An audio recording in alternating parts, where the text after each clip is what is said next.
Zach Bitter, welcome to the show. How are you today? Good. Thanks for having me. It's my pleasure. I'm looking forward to speaking with you. And for those who may have not heard about you or your story before, could you give us a little context about who you are and what it is that you do? Yeah, so these days I think most people would consider me an endurance athlete, specifically ultramarathon stuff. So like my target distances tend to be between about 50 kilometers and 100 miles, or 31.25 miles for those of you who are looking for the mileage stuff versus the kilometers, and then just past 160 kilometers for the 100-mile distance. I also do coaching with that sort of stuff. I started out as a school teacher and coached track and cross country, things like that, participated in those sports in my youth. And now I do a lot of one-on-one coaching with other folks trying to target different goals around endurance stuff, and then hosting podcasts. So I'm a host of a podcast called the Human Performance Outliers podcast. And those are the kind of the three main things I stay busy with these days. Yeah, it definitely seems like you keep your plate full, that's for sure. And on that note as well, I want to go back to those school teaching days. What led you in that direction? Yeah, it was interesting. My dad was an elementary school principal for a large portion of his career, and then eventually became a college professor. So I was definitely like in the education world from that side of things, just seeing him go about his day and things like that. So I was very exposed to some of that stuff. And then when I got to be college age, I wasn't too certain what I wanted to do in high school, and I kind of went back and forth between some things even well into my sophomore year of college. I think I decided I wanted to go into education after my freshman year in college. It was just kind of I thought I would enjoy that kind of framework, or that sort of a career path. And then it was more about picking like what subject areas do I want to focus on. And I targeted social studies, so I got like all the certifications under those categories. And then also, once I kind of got into the world of teaching, realized that I really enjoyed working in a lot of the special education areas with students with cognitive disabilities, emotional behavioral disabilities, learning disabilities, and then the gifted and talented students. So the kids on the polar ends of the spectrum, so to speak. And so I went and got my license in that as well, and then focused a good chunk of my teaching career, which was only about 5 years, but it was a very rewarding 5 years. And I did about half in the kind of special ed world, and then half kind of in regular ed, or a combination of regular ed, special ed. And what brought those 5 years to an end? Really just, the opportunity to kind of pursue my goals as an endurance athlete, which in college and even for the few years after college, I never thought was even a viable path. So, when I was picking what I wanted to do in college, at no point was I thinking, well, professional athletes on the table. That was something that was fun, enjoyable, a way if I could challenge myself physically and fill kind of some of that hobby side of the day, I guess you'd say. But never really thought that was something I would really dive into professionally. And back then too, I mean, it just shows how much the world has changed even in the last decade. There wasn't even a real avenue for people who weren't professionals to really carve a great career in the world of running. So now you don't have to run super fast races, but if you can be very engaging online and put out good content, you can have a career in running as some sort of influencer or media host and things like that. We just have a lot more opportunities. So around 2015, I had just kind of a unique situation where the couple years prior, I'd started to pile some race results that were getting noticed, which brought in some sponsor support. And then I also had friends and people who had met at races start reaching out for coaching services. And I started building out the coaching side of things, mostly during kind of summer break when I wasn't as required to be active in the teaching side of things. Eventually that grew to a point where between traveling for races, putting in, sometimes upwards to 20-hour training weeks, and then coaching one-on-one folks, it was getting to be like, I got to kind of pick a path here. And and the way I kind of looked at it at the time was, the athlete side of that career was very small from a window standpoint comparatively to teaching. So my thought was, if I try this and I want to come back to teaching, I can do that. But if I decide to not do this and just focus most of my energies into, teaching and things like that, I can't probably go back when I'm older and become a professional athlete. So that made it a little bit easier to make that decision. And the school I was teaching at too was very supportive of it, and even said if I failed at the running side of things, I could come back. So it wasn't quite as big of a risk as maybe some people maybe think it was. But yeah, it was sort of an opportunity cost type of thing where one is more available older in life or later in life and the other's essentially not. So that was kind of the main driver there. Yeah, that makes a lot of sense. And do you think there's some benefit to the fact that you didn't have that avenue of thinking professional athlete was even feasible when you were younger? I see a lot of children and kids growing up now, and they kind of want the lifestyle of an athlete or even a sports person rather than the sport itself, just due to what they see is available from that. Of course, you probably would have seen that in football, soccer, and all those things, which were on a major level. But for your sport particularly, they might have not seen like that avenue. So do you think there was some benefit not seeing that route as clear as you did up until the point in which you were like, well, actually, weighing it up here, there's actually a good chance of that? Yeah. Yeah, it's interesting because when I first got into running or recognized that running was like a sport outside of something you just did within other sports, I had no clue ultra running was even a thing, much less a career path. So I definitely eased into running, even at the Olympic distance stuff that you're seeing more like high school kids, college kids, and professional endurance athletes do from, usually like the 5K up to the marathon is a pretty like nice range that most people are going to focus on. Yeah, those type of things I even kind of developed within those a lot slower than my peers in the sense that I didn't really take it overly seriously until probably my senior year in high school is when I started giving it any amount of serious attention. And then even then I was very much would be considered like a low volume person, not training like as high a volume as some of my peers were. And then when I got to college, it was like a little eye opening where it's like, oh, these guys are running twice as many miles as I am in their high school career. So I need to like get with the program or figure out what I'm doing here. And yeah, I think it benefited me greatly in the sense that it allowed me to explore the sport from a curiosity standpoint and really figure out what it was I liked about it versus feeling compelled to have to do certain things because it was, my identity or something that people were gonna judge me positively or negatively by. It gave me the opportunity to play a ton of other sports. I mean, I played all the team sports for the most part in middle school and high school, and then even a little bit in college at the rec level and things like that. So I think having those experiences were useful in just learning where my strengths and weaknesses really were. And, as I was growing, also developing in a way that was maybe not counterproductive to like to my health and things like that. I think when you get a little too specific early on in age, you sort of pigeonhole yourself into like a very specific type of physique, and sometimes that can come with its downsides where now you're like useless at anything else. So I feel like that was probably a good maybe even if it's just from an injury prevention standpoint, having a little more well-rounded development physically was probably in my best interest, given the career I ended up going through with ultramarathon versus other distance sports, which might maybe a little bit different with that kind of stuff. Yeah, imagine all the weight you would have had to lose if you went into American football and you built yourself for that. You see stuff like that. There's a guy actually right now who has been breaking like almost all the timed event and like really flat runnable world records. And he was a kayaker in his collegiate days, and then kind of got off track, gained a bunch of weight. I think he was like 200 or no, I'm sorry, he was like 100 kilograms at one point, and then decided he wanted to try to get back into shape and started running. And then, over the course of like 8 years or so, found himself in a position to break a bunch of world records.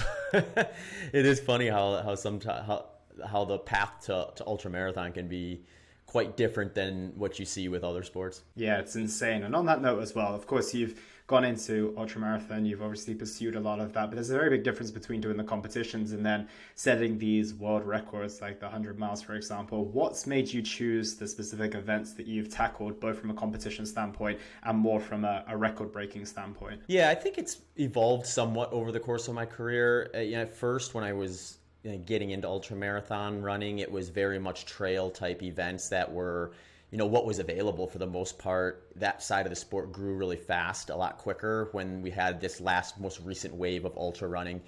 And, so that was my kind of point of entry. Then after doing it for a couple of years, I started to realize that there are actually like a lot more runnable courses and even like road and track events where, you can kind of eliminate a lot of the environmental hurdles and just focus on getting from point A to point B as fast as you can, and minimizing the all the different variables that could potentially slow you down. And I thought that was kind of intriguing. I would say my first draw to it, though, was just because the places I was training in, I was living in Wisconsin at the time, I just had a lot of roads, a lot of flat running terrain, a lot of concrete surfaces and things like that. So one of the biggest lessons I learned kind of early on in my career was just how important kind of the specificity of training is.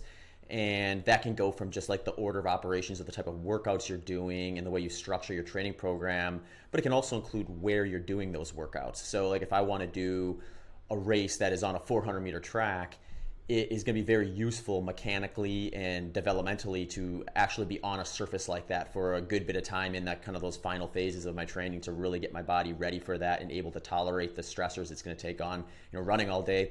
Just like if I wanted to do a technical mountain trail, I'm going to want to be out on that terrain if I can, so I can practice that skill set of running downhill over technical terrain, or the mechanical differences of running uphill and downhill versus flat, the varied terrain undulation of the trail and things like that are going to impact your skeletal muscle system differently. So recognizing that the training environment I had available to me matched these more runnable courses was kind of step one. And then step two was like, what distance do I want to focus on? And one of my breakout races was in 2013, and it was a 100-mile race, and technically also a 12-hour where you see how far you can get in 12 hours.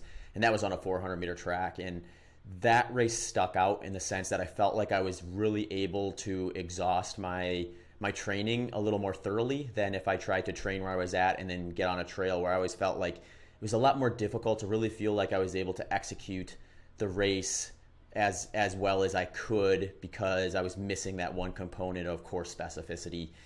So that drew me to that. And then after doing a few of them, I just started to really enjoy it. It sounds crazy because people think like, well, if I had the option of running 100 miles over this beautiful trail or around this 400-meter track, most people are going to pick the beautiful trail. But there was just something about like the removal of all the obstacles and just pure running, one foot in front of the other, like really being able to pay attention to everything your body is telling you because every step is basically identical, was a little intriguing to me.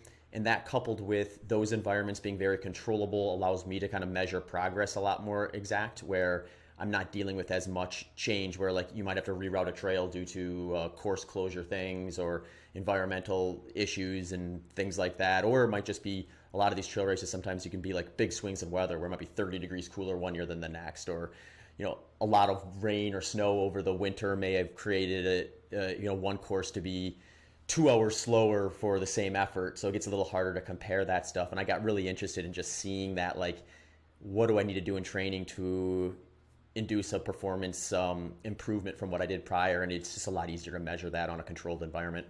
I also feel like you have to be a serious athlete in that sport to want to do that, right? For some degree, you can take many advantages from the terrain being completely different. You can get used to, working out in the cold, working out in the heat, working out in all these crazy weather conditions and take advantage of that. But it takes an athlete who's very confident in their ability and their proficiency in what they're doing to nail the technical aspects so well that they're completely relying on their running and nothing more. So it's fascinating that that was the route you choose versus the route of potentially allowing the variables in the environment to maybe hinder you at times, but also to give you some advantages, which I think a lot of people will play to.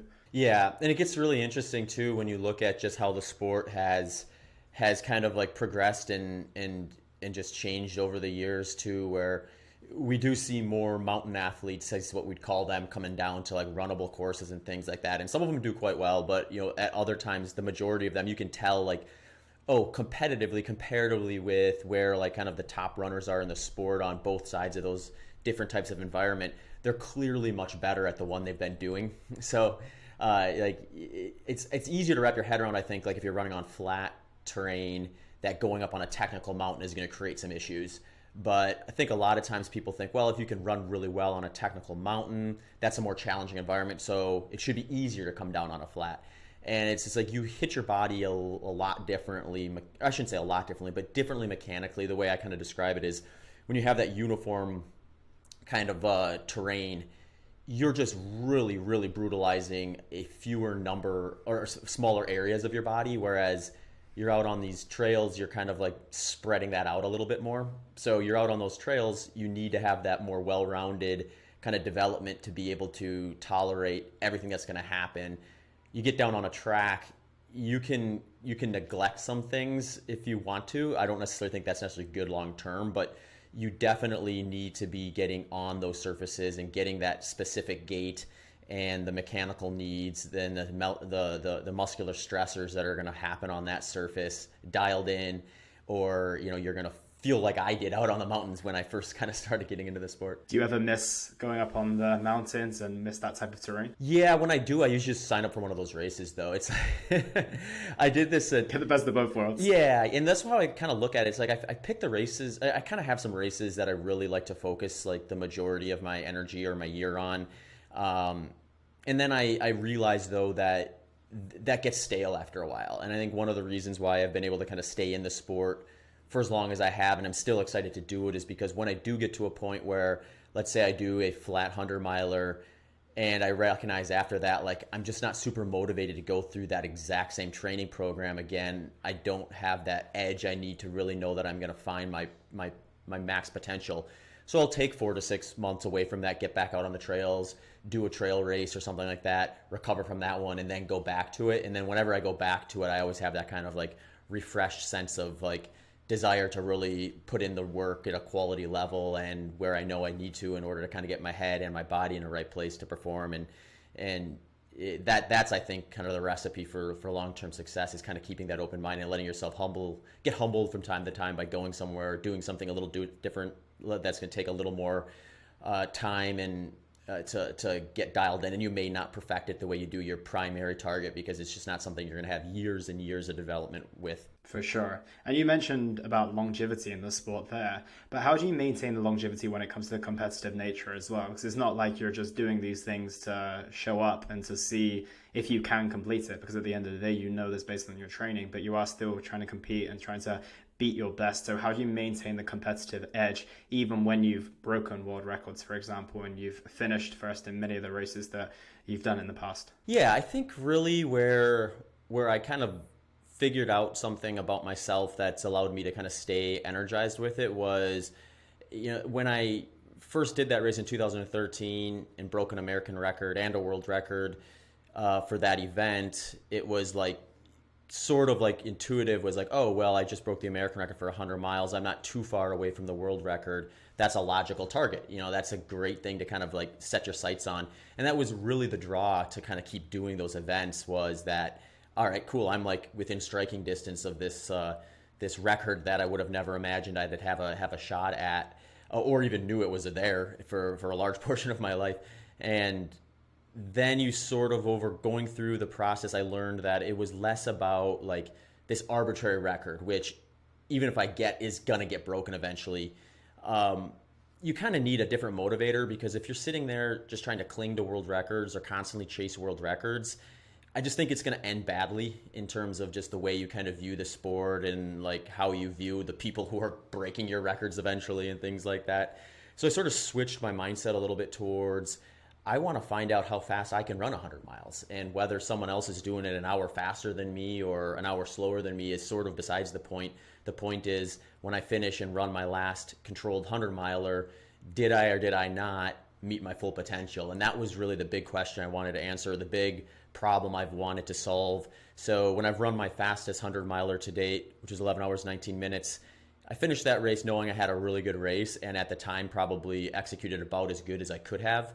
But I also felt that I could go faster. So if I continue feeling that way, I'm going to keep trying to go faster, and then whatever that number ends up being at the end of my career, I'll be satisfied with. But I'll know that I really kind of used the right motivator, I think, to kind of keep myself coming back for those things. When's your next big event like that? Will you be doing the 100-miler anytime soon in terms of as fast as you can? Yeah, I've had I've been fortunate in my running career. I haven't really had to deal with injury issues in any large capacity for the most part. But the last year I've had an ankle issue that I originally hurt last August, and then thought I was over it, actually trained for a couple races, but re-injured it. So I'm sort of it came back this last time after re-aggravating it a little more conservatively, and am now getting to a point in my training where I'm probably confident enough and have the fitness where I can start looking at some races. So Kind of the aggressive route would be a 100 miler maybe in December. A little bit more of a conservative route would be about like January, February.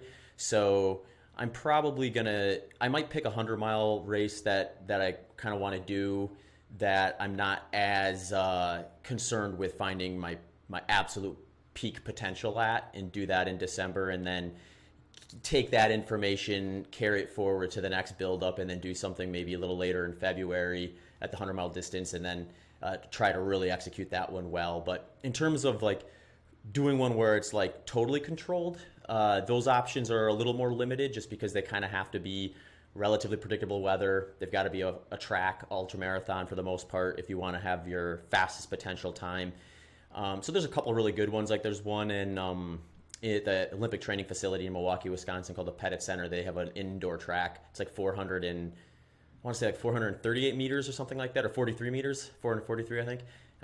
Built around a hockey rink, so they keep it at a nice cool 60 degrees Fahrenheit. And yeah, that's probably about as fast of an environment as I've been on. And that one is another one I'd maybe target, which is in June. So that would probably be the next one where I'd really go for like a 100-mile PR, I guess. When it comes to the question, I think it becomes more of an existential question as well. Like you said earlier, I want to know that I've basically given all and I've been able to reach my potential. How do you know that you've answered that question on a day-to-day basis? What boxes need to be ticked in order for you to say, yes, I am moving towards my best and I am fulfilling my potential? Yeah, it's definitely a learning process. I think like for me, it was first figuring out kind of the right training strategy, like where is it going to be most beneficial to do certain workouts, to put myself in the best position to physiologically be ready to go. And really that just kind of comes down to doing some of the more standard workouts that you're going to see in any endurance build up, but just picking the right order of operations. And the way I like to do it when you get into these like really extreme distances, or any extreme from one end of the spectrum to the other, is you sort of do like the least specific stuff that is still important earlier in the training, and then you kind of move to more specific as you get closer to the race. So for something like 100 miles, where I'm going to be doing like the vast majority, if not all of it, at or just below my aerobic threshold, it's a relatively easy pace, minus the fact that I'm trying to do it all day long. But from an intensity standpoint, it's low. So that kind of puts me in a position where I'm doing things like short intervals really early in my training plan, longer intervals, or what we'd call tempo runs, or lactate threshold for folks who are generally interested. It's like an intensity you could sustain for about like 45-60 minutes in like an all-out setting, and then ultimately building out at the end of the plan just like the pace I want to try to hit on the race itself, and do that in what you see as kind of like back-to-back long run style. So I might be doing like back-to-back 3-4 hour training sessions on the weekend, and those are what I'm really going to use to really kind of like whittle down as to like what my kind of goal race pace is. I'm going to use the numbers that are produced from 6 to 8 weeks worth of like back-to-back long runs to kind of narrow down what I think the pace I could sustain for 100 miles, and then operate kind of like in a fairly tight window around that. And that's how I've done it so far. So from the physical side, that's the way. Then it's like a nutritional question too, because you have this, you're running 100 miles, you're crossing over when most people, even if they're not exercising at all, are going to have eaten probably 3 meals in that time frame. And you're out there trying to like push your body to the limit. So like fueling is a huge part of that equation, and figuring out like, well, what's going to work, and first of all, what do I need in order to like put myself in a position to run as fast as I can, and then how do I structure my training, nutrition, and my daily diet to match that need. The way I like to look at it is anyone running 100 miles is going to have an unexhaustible fat source to kind of pull from. Even the leanest endurance athletes are going to have much more body fat energy than they will muscle glycogen.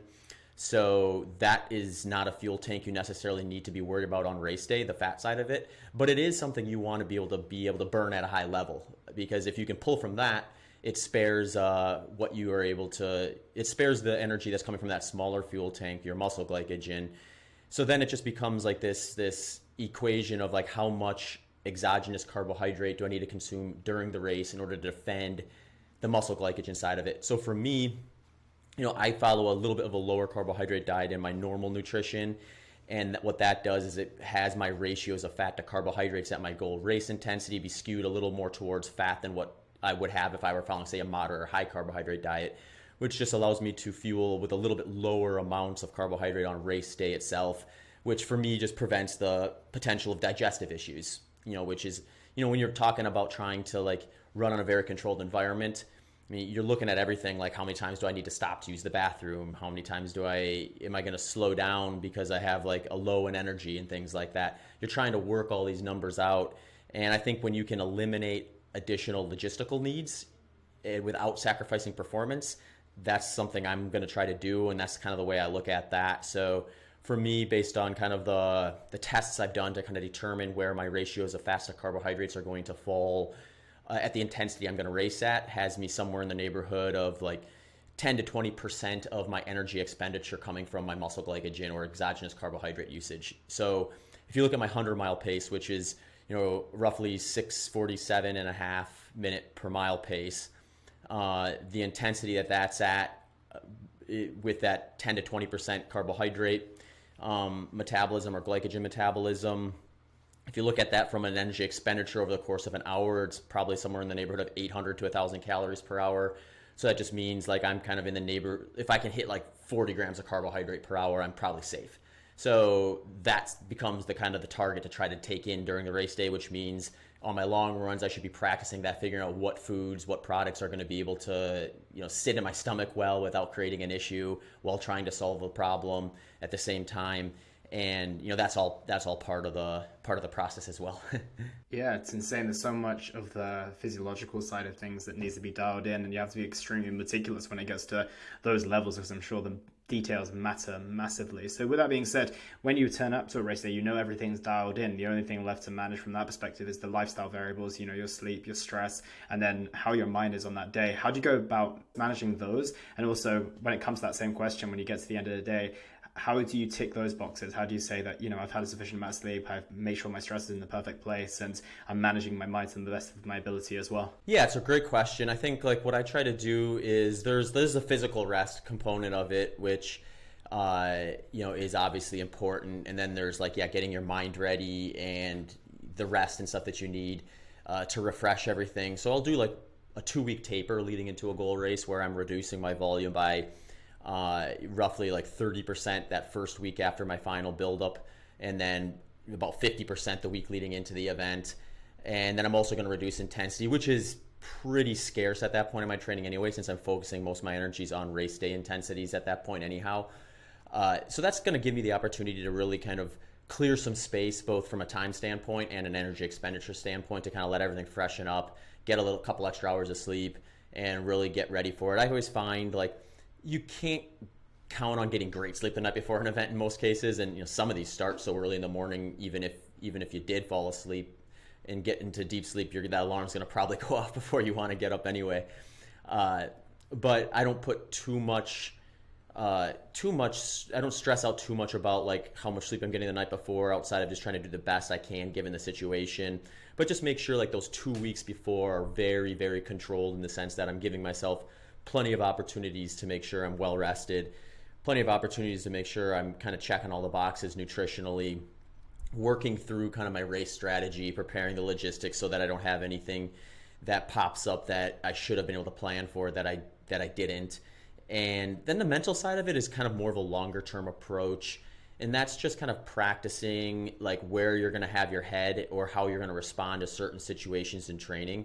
So the hard part about ultra running is, since it is at a low intensity, the mental component becomes a little more challenging, I think, or maybe not more challenging, but just different, where when I'm racing like say a 5K, that is fast enough where the amount of actual like deep thinking I can do is limited, because the noise in my head from the intensity I'm trying to produce is loud enough that there's not a whole lot of room to be like second and third guessing anything. You just kind of have to respond. And then if you screw up, you just go back and do it again, and you keep doing it till you get it right. And since it's 5K, not 100 miles, you can do more of them. With 100 miles, it's slow. You can think through things. You can question yourself. You can doubt yourself. You can let your head go into negative directions, into positive directions. So what I try to do is I try to look for those scenarios that I know are going to happen on race day from past experience, recognize them in training, and practice the proper response to those. So then when I get to the point where I'm racing and I hit that spot, my head goes towards the correct path because I've rehearsed it time and time again over the last 4 to 6 months preparing for the event, versus getting to that spot during the race and spending like a lot of time stressing and figuring out what I should be thinking about or where I should be putting my head, and then ultimately like losing progress because I'm wasting time trying to solve a problem that I could have solved in training, if that kind of makes sense. Yeah, absolutely. And is there anything that you do when you get to a point where you really need to dig deep? Is there any mental practices or any places you have to take your mind in order to get you through the final stages or something, or to ask yourself a little bit more? Yeah, the way I like to look at it is I try to put it in perspective first, where like if I decide today, if I'm, let's say I just came off an off season and I'm ready to kind of start structured training again, I'm looking at 16 to 24 weeks essentially, or 4 to 6 months to really kind of put in the right work to peak for that race. So when I look at just the number of hours of time and the amount of energy I'm spending just to get to the start line, it's massive compared to even the long race itself. So when I'm out there on the starting line and I start the race and maybe I'm 40 miles in, 50 miles in, and I'm starting to second guess whether I'm able to do this today, I just ask myself, like, okay, if you can't do this, that's fine, but you have to be okay with getting 99 to like 99.5% of the way there and deciding you don't have that last 0.5% or that last 1% to finish the job. And that's a lot harder, I think, to accept. So when I can get myself into that mindset, it's a lot more predictable to determine whether is this something I need to actually stop for. And usually what it comes down to is like, is it a physical thing? Like, did I hurt myself in a way where, like, if I don't stop the assault on whatever this injury is, I'm going to be paying for that decision months or years down the road? I think that's a very justifiable reason to say, like, all right, it's worth bailing out on being 99 or 99.5% of the way there. But if it's just like, hey, I had a mental lapse, couldn't get over it, and then I stopped, I don't want to be second guessing myself for weeks or months or years about if I would have just been a little more mentally strong on that day, I could have pushed through that. I mean, everyone's going to have those days, but you want to minimize them. And if you minimize them, then you're going to have just more opportunities to really find your true potential.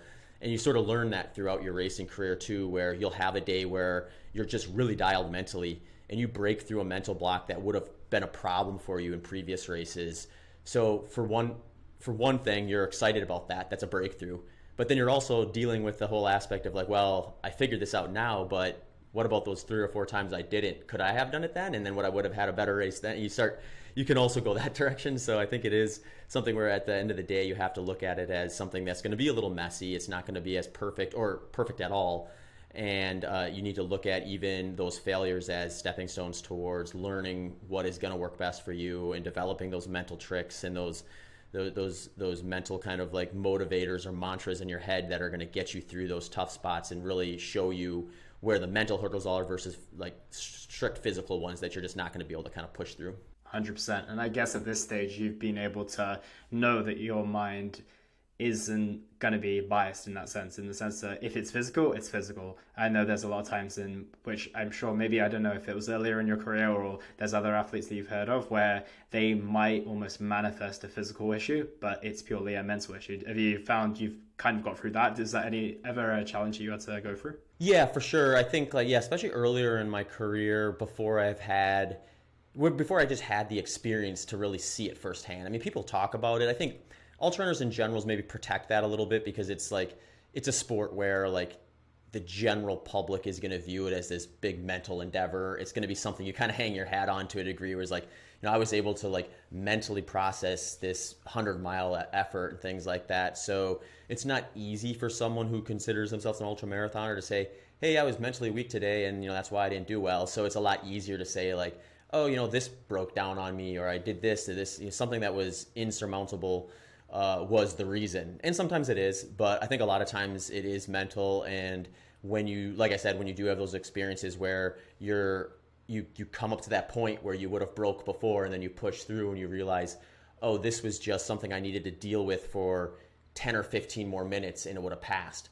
But my mind went to, if it's bad now, it's going to only get worse. It can't get better. And I have 30, 40 miles to go, and there's just no way I can deal with this discomfort or worse discomfort than this for that long of a time, you start to kind of recognize where those spots were if you give yourself enough opportunities to kind of break through those plateaus. And if you're honest with yourself, I think you realize, yeah, there was some spots where I had some excuses that were maybe not accurate. And then I'm no different than that. I've definitely had races like that in the past. And I think that's just part of the process, though, and accepting it, admitting to it, and learning from it is really the big step forward for most people. Absolutely. So I want to turn the interview on its head a little bit and direct this more in the sense of those who are listening and those who have their own specific endeavors. Of course, you have the athletic side of things. What allowed you and what inspired you to also coach people at the same time? You find that some people are strictly professional until they've retired and then they focus on the coaching side of things, but you've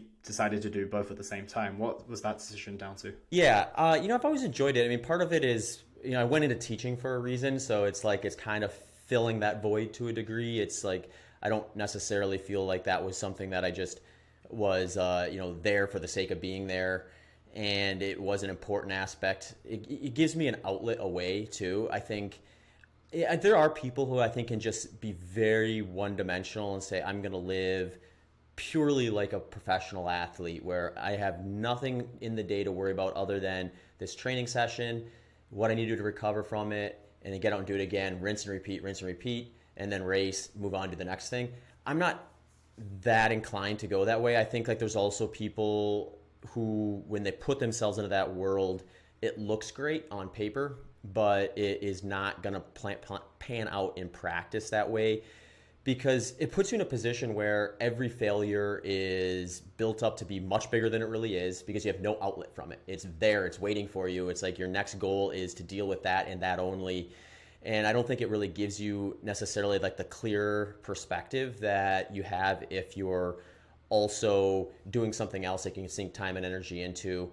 So coaching is one of those things where I just really like to help people solve the problems that I've encountered, or unique ones to them that I haven't encountered. It's kind of like a fun, I look at it kind of the same ways if I decided I had some free time and wanted to play a game of chess or a board game or something like that, where it's we have these people are all different. I mean, I coach mostly people who are professionals in a different area. They're not professional athletes. So they have families, they have jobs, they have stressors and things that pop up that are unpredictable at times, or even if they are predictable, they are things you have to solve, problems you have to solve. You have to work around them, find the best path forward for their circumstance versus what maybe is the best path forward for me or somebody else. And that's a lot of fun for me. So I don't see it as something where it's really difficult to want to do it, which I think helps, because then I have something to do with the time that I wouldn't be training. The interesting thing about running endurance is there's a lot more impact there than say cycling or swimming or skiing. So there's a limited amount of volume you can do before your margin of diminishing returns tends to kind of come back and bite you.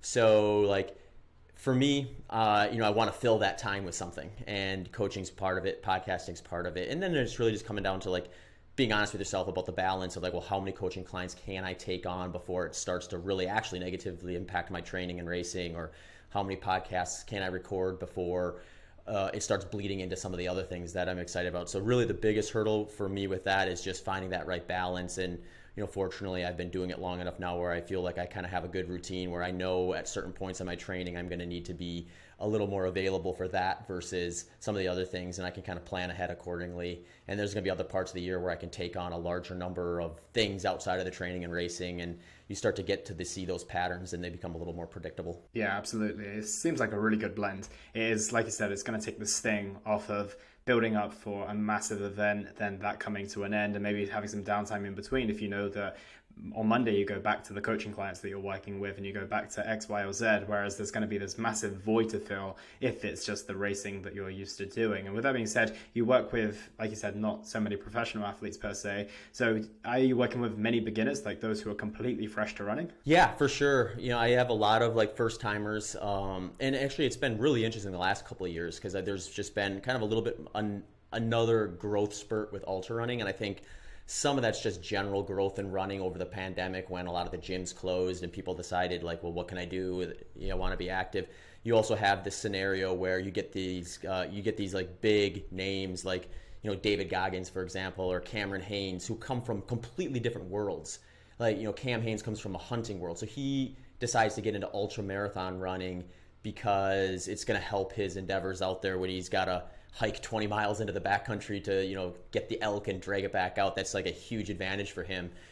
And he's introducing that to a whole population of people who would maybe otherwise never even consider doing a trail race or something like that.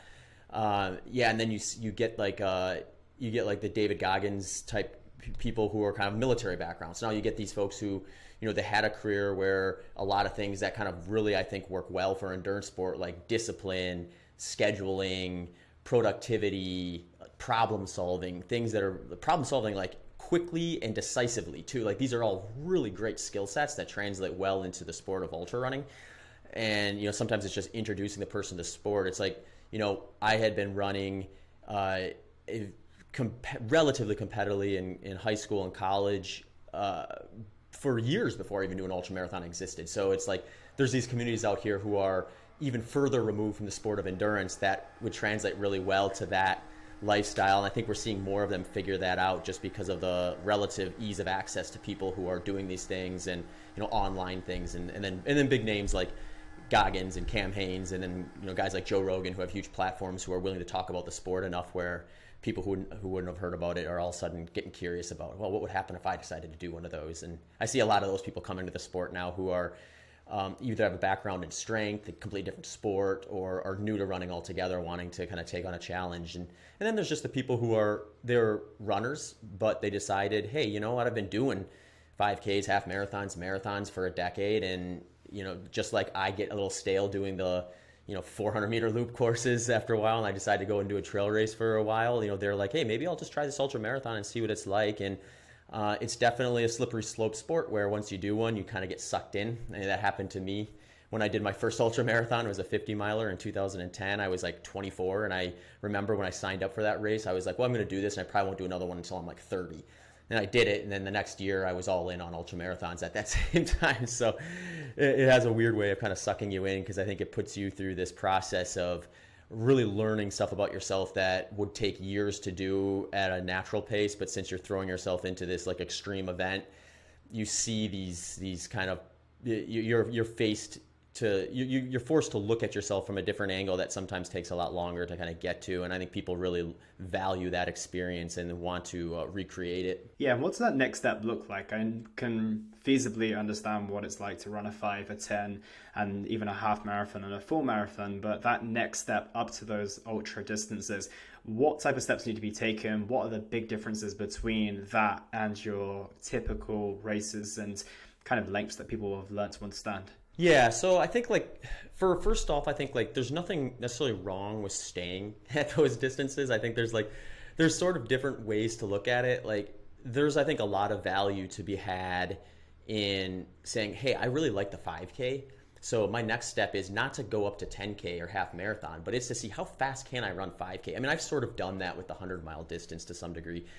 And so I still coach people who run those distances too, and I don't necessarily try to prod them along to become ultra runners. If they want to, they're excited about it. What I usually tell people is like, well, what is it really that you want to do? What's motivating you? What is your why? And then how do we get you to a point where the act of preparing for this is really where the value is, versus checking some arbitrary distance off the list and say, hey, I did that, and then maybe never running again, or completely doing something different.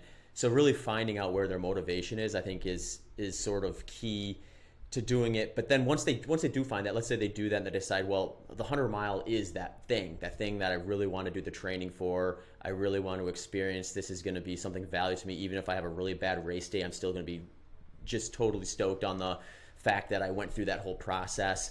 Then we're just looking at well, where is your current fitness, your historic training, and just identifying where maybe the gaps are in the fitness we want you to have on race day. And then, kind of like I said before, then we're going to work on weaknesses and least specific things early. So if it's someone who's a runner before, just not an ultra runner, they've already done these workouts most likely. So it's about just kind of letting them know well, we're not going to do these short intervals at the end of your training plan so you can run a fast 5K, because those short intervals are going to be very specific to the pace they're probably going to do for a 5K. we're going to move those earlier and we're going to kind of get that development done. And then we're going to kind of move on to something that is still would be considered speed work, but slower than the short interval side of things, and then move into the real development. It's just an order of operations things from there. So I think just the general fitness is a big component to it. Like if you give me someone who has done a very good job training for like marathons and half marathons, it's not hard at all to get them ready for an ultra marathon. It's just really kind of reorganizing the timing of when they do certain things, and then deciding if there's certain levers we want to pull a little harder. So the one that probably stands out the most is long run development. I think sometimes ultra runners maybe lean into that one a little too much, where they identify the long run a little bit too much, and they're like doing it year round in a pretty high capacity.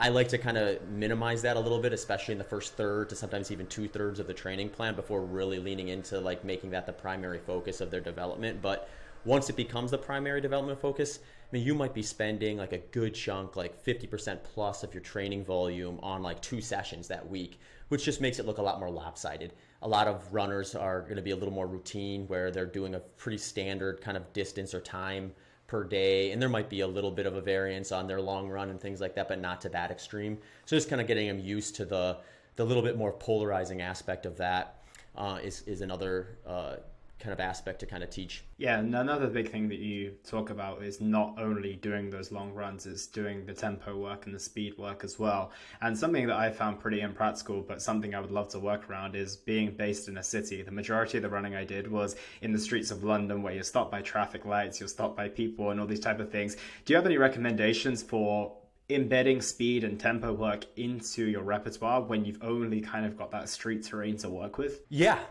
Yeah. And there's like the one part is like there's like, where does the research indicate like optimal for these type of workouts, and then what's practical for the average person. And then there's also like, you can look at like a really well done research study and find out, well, if I want to really develop my VO2 max, ideally I'm going to be doing 2 to 4 minute sessions at about 95% of my max heart rate, and I'm going to be doing about 1-to-1 work to rest ratio, and like that's going to yield the biggest improvement. And it's like it does, I'm sure, but how important is that going to be when you get to the starting line of a 100-mile race? Is that 1 to 2% difference when you're like creating a bunch of like stressors in your life in order to do it gonna outweigh that tiny little advantage that you maybe created?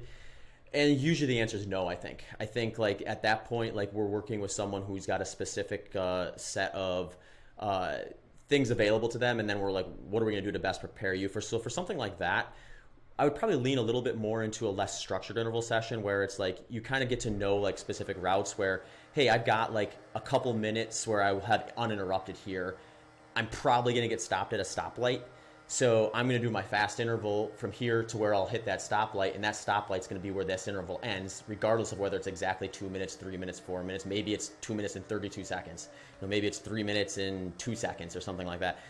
But when you get there, you either stop and wait for traffic, or if you do happen to get lucky and you're cleared, you just do an easy jog and get into that 1-to-1 recovery ratio thing. So you can kind of like hack the system a little bit with that type of stuff by working with your train and what you have available to kind of match the workout you're doing.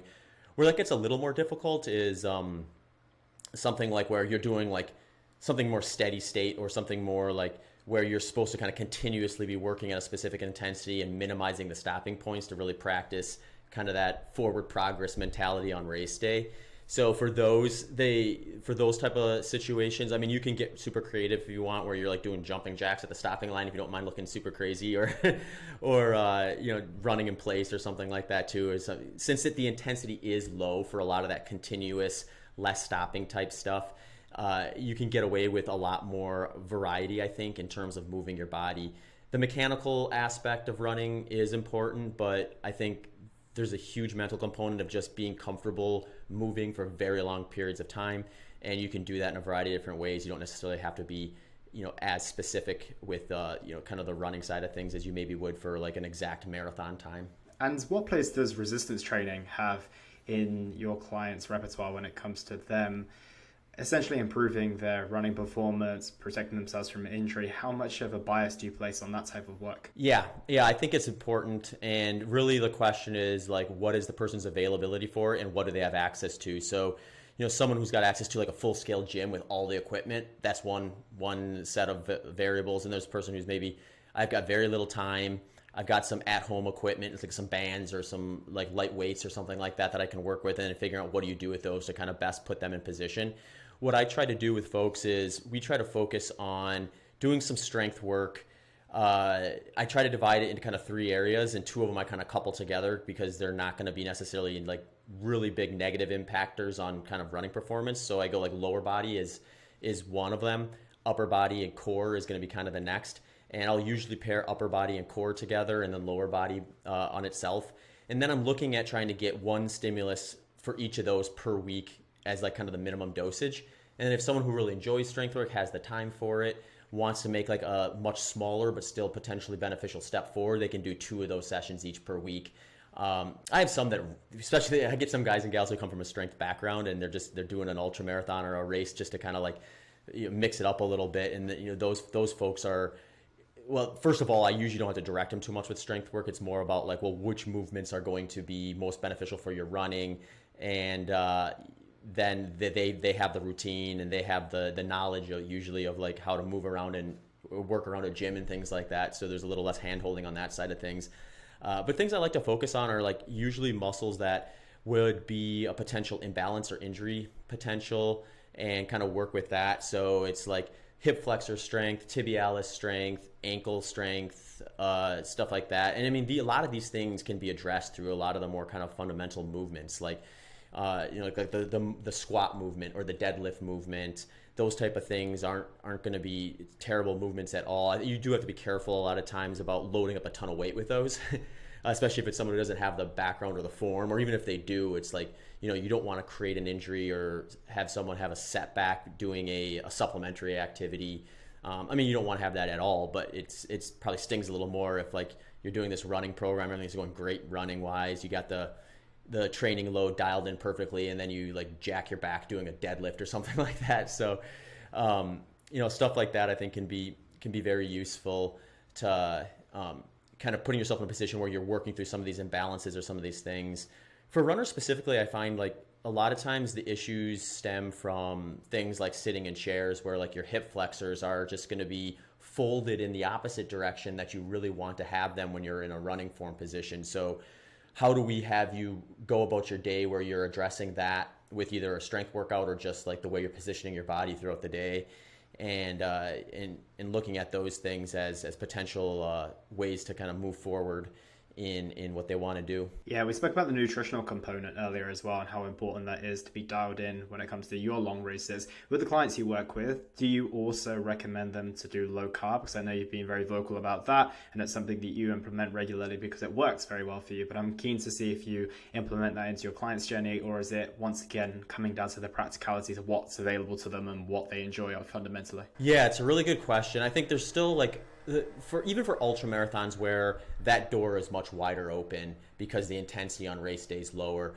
like you get like marathon, especially competitive marathoners or people who are trying to go all out for like a couple hours, it's a hard sell at that point, because at that point it's just the process of breaking down fat and converting it into energy is going to be slower. There's just no way around that. Like you're not going to speed that up to the point where you're going to be able to metabolize fat quicker than you are like muscle glycogen. So you have to be honest with yourself about like what are the goals. I mean, some people will still run faster for those type of times and distances on a low carb diet because some other variable that was holding them back gets cleared up with a dietary shift for one reason or the other. So I do be mindful of that. But really what I end up doing with folks is I kind of go from if it's not broken, don't fix it mentality. So if someone comes to me and they're following a moderate carbohydrate diet, they can fuel easily like 50 to 70 or maybe even more grams of carbohydrate per hour during races with little to no digestive issue. Their energy levels are stable, their recovery's great, their sleep's great. I'm not going to be like pushing them to go low carb or anything like that. Then I'll get people who come to me who are already low carb, and since I am vocal about that process being part of my strategy, I get a lot more people who are already in that world, because they, if they're looking for a coach and they see that, I've been doing a low carbohydrate diet for nearly 11 years, I think they just assume I'm going to have more experience with it, both working with other people as well as myself, and and maybe knowing how to kind of navigate some of the pitfalls with it, or at least show them whether they're doing it right or wrong. And then it's usually what it comes down to with those folks is just kind of like making the lifestyle match their fueling. So a great example of this that happens fairly frequently is I'll have someone who kind of went into the low carb world and followed a pretty strict ketogenic diet, which is going to be usually like essentially anything from like a 0 gram to like upwards to maybe 50 grams of carbohydrate a day. So basically like the complete avoidance of carbohydrate for all intents and purposes. And they're doing that through like a relatively sedentary lifestyle, or one that isn't maybe as high volume as what it's going to be when they start preparing for an endurance race. And it's just like talking them through like what they're doing with that lifestyle change, where you're essentially putting your metabolism on fast forward. You're asking your body to turn over muscle glycogen much quicker than you were before. So you can't rely on things like gluconeogenesis to provide you with the right amount of muscle glycogen to get through that long workout that's got some intensity built into it, or a race that's 12, 16, 24 hours long or something like that, if you're going to be tapping into those. There's still some, it's still like undetermined really, like when you start getting those really long distances, like, 20, 24 hours and stuff like that, whether like someone on a strict ketogenic diet would need to be supplementing with a carbohydrate, because the intensity can be quite low at that point. So there is a window when you get to really long where I would be a little more, a little less resistant in saying like, this is the path forward if someone says that's working well for them. But most of the time it's like kind of getting them to look at their lifestyle and recognize that by adding this extra 10, 12 hours per week of endurance work or something like that is going to change the framework of what even like if you're looking at like your fat oxidation rates or your level of ketone bodies in your blood and things like that are going to be produced, because that lifestyle component speeds everything up. And that just means usually a little bit of a different starting point that's a little more accepting of more carbohydrates than what they would have had before, but still very much low compared to the higher numbers of like 60, 70, sometimes even 80% of their diet coming from carbohydrate when they're in the moderate to high kind of category. So putting that into perspective is usually like the best way forward. So I tend to try to be like a little bit more of like an information reserve in terms of like what questions you have about this, what is your reason for doing it, and then helping them work through that, and ultimately finding out on race day, everyone's goal is to defend muscle glycogen.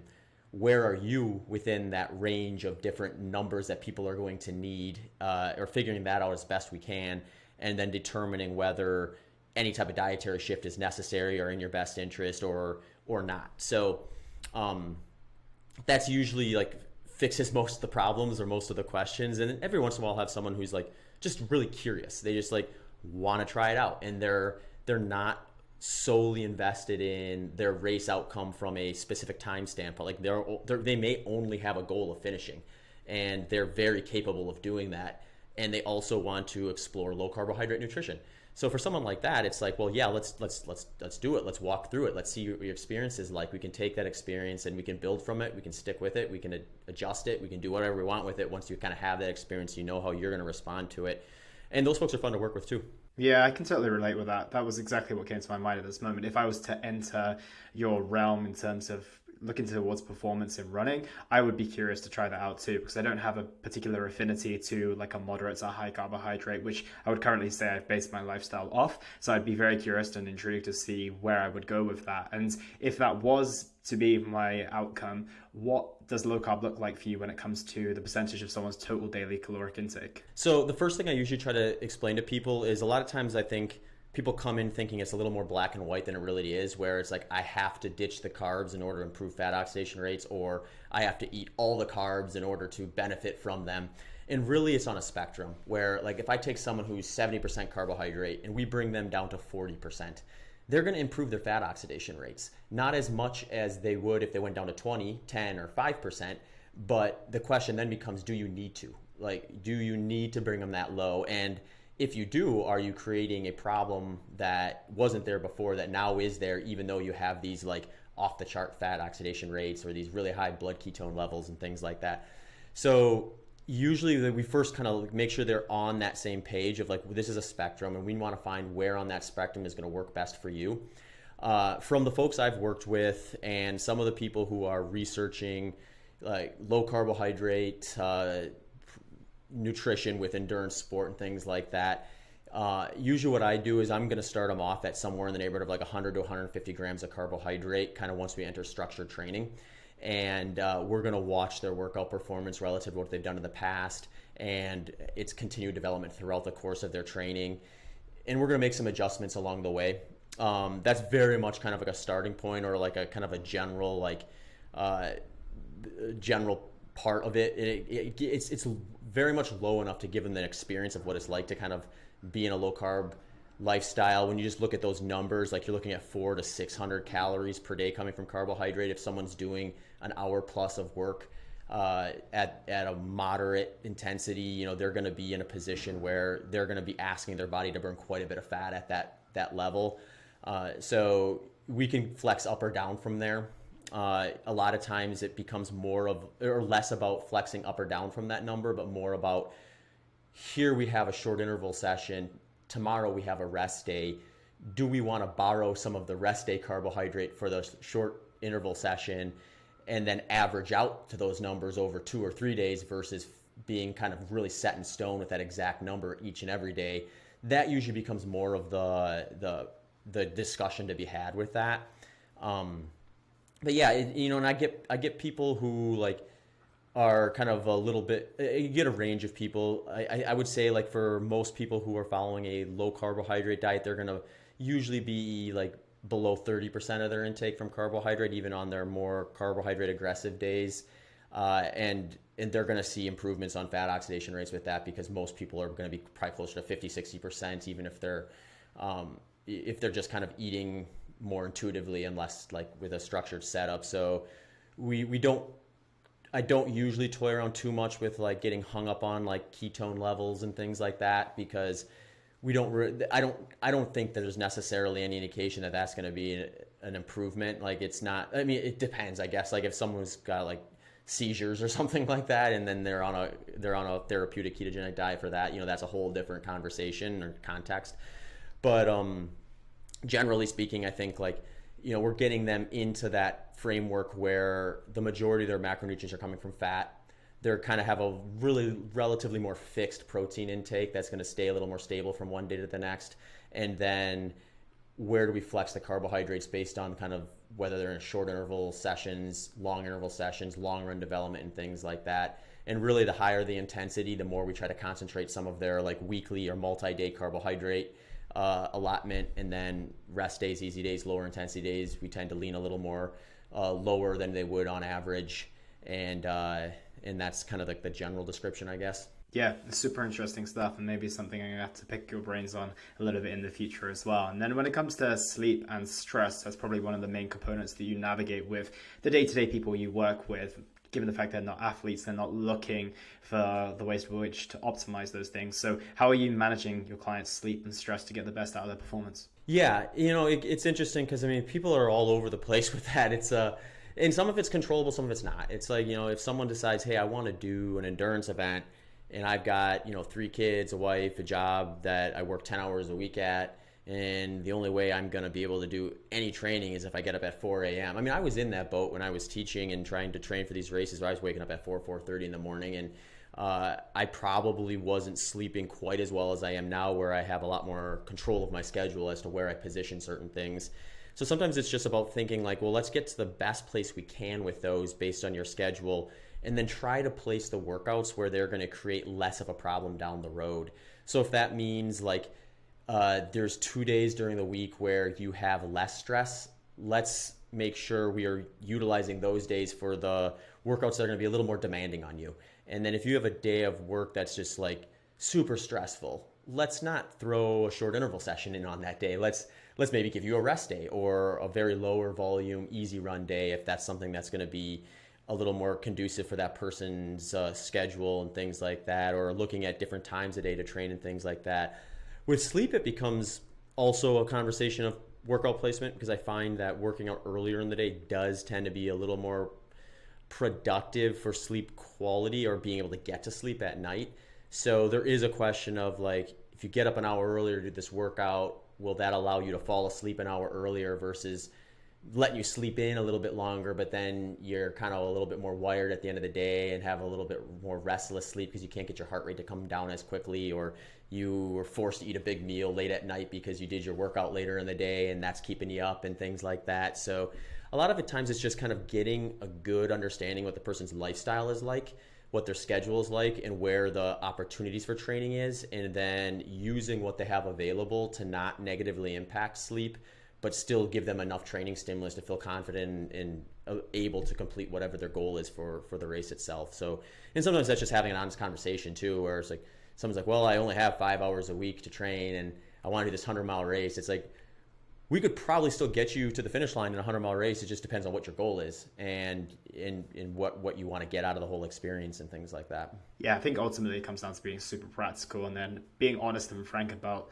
what they can achieve with the time that they're able to give and the lifestyle that they ultimately have. Is a similar thing that I do with the clients I work with from a health and fitness standpoint. And, you know, they might want to achieve X, Y, or Z in this certain time frame or achieve this. And then you've just got to ask the question, like, does this match up with your lifestyle at this moment in time? And also, once you realize what's practical, usually for most people, it's sufficient. And then if you realize it's not, then it's a case of saying, okay, what things do we have to move here in order to actually get you to that goal? But I think at least starting with the practical elements, it's usually sufficient for the most part as well. And on that note, I want to ask you a couple of final questions. And one of the big ones I have for you is, what impact do you want to have on the clients and the people, the clients that you work with and the people who are inspired by the work that you do? Yeah, it's a good question. I think there's a few things I really think are valuable. And one is first, giving them an experience where they are able to be excited about, happy about, and learn from.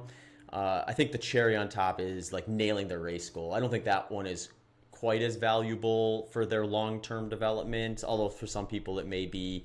And certainly from just like being a successful coach, you know, if I'm doing the right things, I'm going to have like a lot of people finding those spots. But ultimately, I think like from when I look at it from just like where's the impact from me to them, it's probably going to be more just like kind of learning about where they can use the stuff they're learning from the training and apply it to other areas of their life as well. So I think like even if someone is saying, hey, I don't want to be running ultramarathons for 10 years or the rest of my life, but if I do one, it could positively impact the rest of my life because of the things I learned. Just like if I went to a semester of school and learned a bunch of things or skills that I don't have, and then I'm using those skills to help do other things in life that I wouldn't have been able to do otherwise. I think it's kind of that same thing where you learn to kind of have that structure, build that scaffolding out, but then also looking inward to like the more small goals too. Because you have this big goal at the end that stands out that everyone's kind of focused on because that's the one that kind of shows up in the results. But there's also a ton of potential like wins within that where when we're practicing short intervals, you know, watching the improvements there, like giving them that experience of like, when I do this work, I get this result. When I do this, I get that result. And then we move on to a different intensity driver or goal. And then it's like, I do this workout, I get that result. And then they kind of learn like where these small wins are to kind of motivate them and add value to that program. So it ends up being by the time they get to the starting line, they've had so many positive experiences and learning opportunities that even if they have a bad day out on the race, they're still going to be happy with the experience. And then if they nail the race, it's like, wow, that was incredible. Those are the people who tend to want to come back, I guess. Absolutely. No, it's incredible. It really, really is. And on that note, where can people find you if they want to keep up with the work that you're doing and the events you're signing yourself up for? Yeah, so I kind of try to put everything on my website make it easy for people to find all the different stuff I'm up to. And that's just zachbitter.com, ZACHBITTER.com. There they can access my kind of ready-made coaching plans that follow my philosophy, as well as if they want to work with me one-on-one and have a little more direct interaction. Also, I've got links to my podcast stuff there, as well as social media channels. I'm most active on Instagram, which is just @ZachBitter. Amazing. Thank you so much for your time today, Zach. Yeah, it was a lot of fun, Elliot. Thanks for having me on.